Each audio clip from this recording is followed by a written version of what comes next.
Creation myths are usually regarded as profound truths carrying great historical, cultural, and religious significance.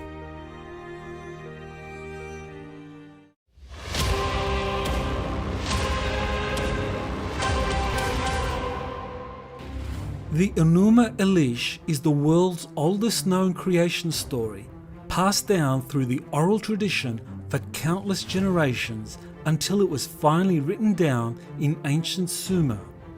In it, an assembly of young gods commit patricide, beginning a series of conflicts between the powerful elder creator beings and their offspring, vying to establish dominance over the heavens, one another, and the earth. A critical historical document, the Enuma Elish describes what ancient people of Mesopotamia learned about this extraterrestrial civilization which was visiting the earth at the dawn of human development, and how these beings competed against one another for dominance. The Enuma Elish strikingly depicts the creator gods as genetically upgrading primitive hominids for a range of reasons, the most infamous of which was to exploit them as intelligent workers. The first Homo sapiens this assembly created would replace lesser gods, called the Igigi, in the drudgery of manual labor used to plunder the earth's precious resources such as gold. The Sumerian account of the creation of humans by extraterrestrials who decided the fate of their own genetic experiments is mirrored in ancient texts from around the world. From a modern perspective, is the Enuma Elish telling the history of one advanced extraterrestrial group being overthrown by a newly arriving extraterrestrial group who assume control? And is this same scenario repeated in the various creation stories passed down around the world in which other visiting extraterrestrial civilizations are replaced or defeated by new arrivals?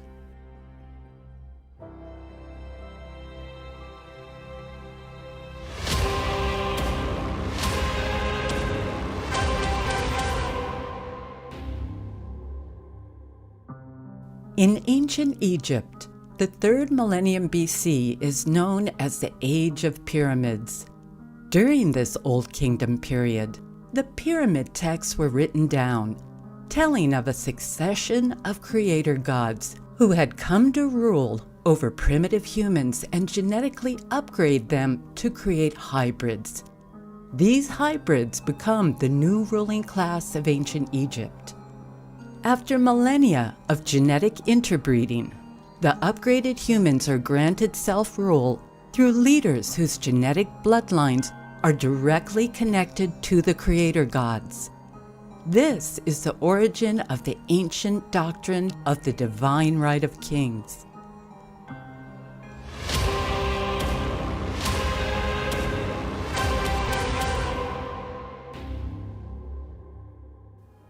In India's Rig Veda, 3 primordial creator gods, Vishnu, Brahma, and Shiva, bring into existence the known universe. Brahma's direct offspring, the Brajapati, the sons of Brahma, then create the entire pantheon of Hindu gods and eventually humans.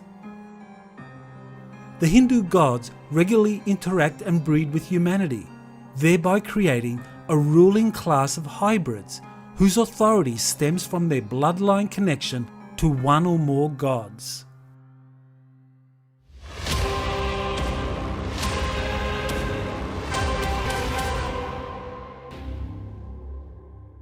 The Mayan Populva, translated to mean the Council Book, describes a succession of creator gods forming the universe, the earth, and eventually humans. Among these creator gods is the feathered serpent and those who engineer humans. Once again, there is a conflict between the creator gods. Eventually, assemblies are formed by the victors, whereby the gods meet to decide the fate of humanity.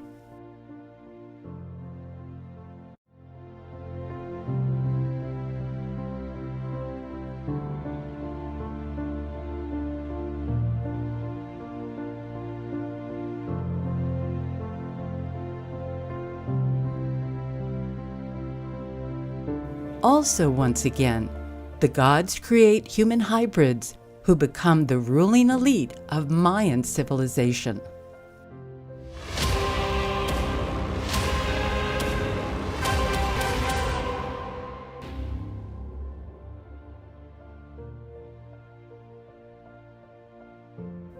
In the ancient Greeks' creation story, recorded in Hesiod's Theogony, a succession of creator gods once again engage in patricidal conflicts. Uranus is the leader of the most ancient group of creator beings who give birth to the Titans, led by Kronos. Later, the Titans bear offspring called the gods, who are led by Zeus. In a mighty power struggle, Kronos allies with Zeus to slay Uranus. However, strife continues. Eventually, a great war emerges between Kronos' Titans and the gods led by Zeus, which results in a new order for humanity under the victor Zeus, who takes control over the earth and her human population. Once again, humans are genetically upgraded by a succession of gods interbreeding with them, thereby creating heroes, sages, and kings destined to rule over the rest of humanity.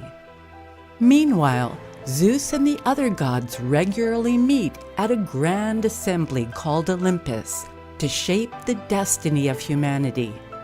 As in Sumer's Enuma Elish, offspring or newly arriving extraterrestrial groups unseat existing extraterrestrial overseers and take control.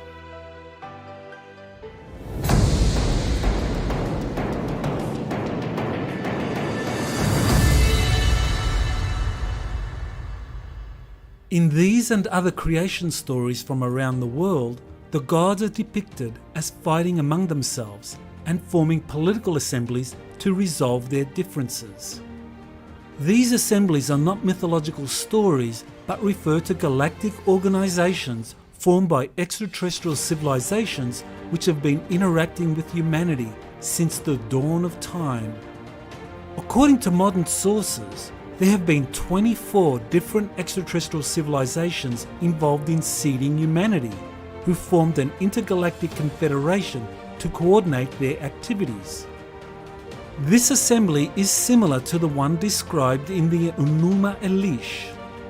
These seeder groups have subordinate extraterrestrial races working with them who compete against each other and sometimes engage in armed conflict.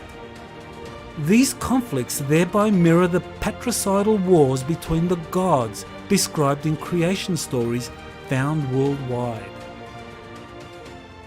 The multiple genetic experiments on humanity stretch back 500,000 years into the past and have led to cycles of birth and destruction for civilizations all over the earth. The last major destruction occurred approximately 12,000 years ago due to humanity's rapid technological advancement.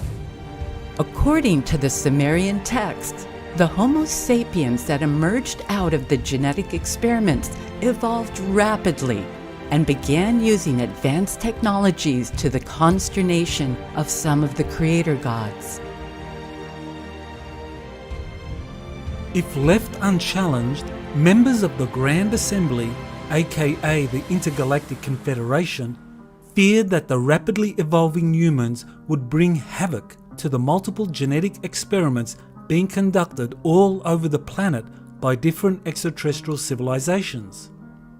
This is where Plato's legend of Atlantis takes on great significance. It describes the Atlanteans as technologically evolved and embarking on global imperial conquest around 9700 BC. While Plato described the ancient Greeks as fending off the aggressive Atlantean attacks at a high cost, other civilizations did not fare as well. Multiple sources using hypnotic regression into past life memories or accessing the Akashic records reveal that Atlantis had attacked and destroyed several civilizations using atomic weapons.